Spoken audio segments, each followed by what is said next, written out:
ఇప్పుడు విషయం ఏంటంటే రఘునాథ్ పాలెం 218 సర్వేలో నేషనల్ హైవే వస్తే కొన్ని తీసుకున్నారు, ఇంటిగ్రేటెడ్ స్కూల్ అని కొన్ని తీసుకున్నారు.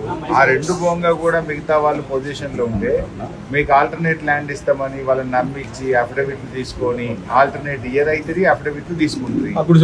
గుడిసెలు ఇప్పుడు నిన్న పోయి ఆ బేస్మెంట్లు ఉన్న వాళ్ళను గుడిసెలు కట్టుకున్న వాళ్ళు అన్ని జేసీబీలు పెట్టి కూలగొడుతుంది. ఇప్పుడు రాష్ట్రం అంతా పరువు పోయిన పరిస్థితి వచ్చింది మీ వెలుగుమట్ల ఇన్సిడెంట్ తోని. మళ్ళా ఇదే ఖమ్మంలో మళ్ళీ అదే రఘునాథ్ పాలెంలో మళ్ళా పేదలు ఎందుకు కూర్చుడు ఏంటండి? Kindly examine. అండ్ నా రిక్వెస్ట్ ఏంటంటే వాళ్ళ ప్లేస్లో వాళ్ళకి ఇచ్చేయండి.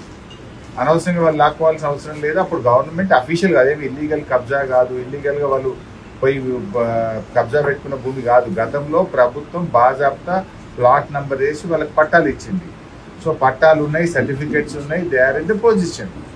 అయితే మీ రెవెన్యూ వాళ్ళు వెళ్ళి ఆల్టర్నేట్ ల్యాండ్ ఇస్తామని అఫిడవిట్ తీసుకొని వాళ్ళని నమ్మించి ఇప్పుడు అఫిడవిట్ లేదు, ఏం లేదు, ఉన్న బేస్మెంట్ అన్ని కూలగొట్టేస్తుంది. ఇల్లు ఉండే కొన్ని ఇల్లు కూలగొట్టిండ్రు, గుడిసెలు కూలగొట్టిండ్రు. సో మేము మంచిది కాదండి, ఇది మళ్ళీ పెద్ద ఇన్సిడెంట్ అయితే స్టేట్ లెవెల్లో. We all want to go there. మరి నా రిక్వెస్ట్ అయితే మీరు అమికబుల్గా వెంటనే వాళ్ళ స్థలాలు వాళ్ళకి ఇవ్వాలని మీకు రిక్వెస్ట్. నేను ఖమ్మంలోనే ఉన్నాను, ప్లీజ్ చెప్పింది.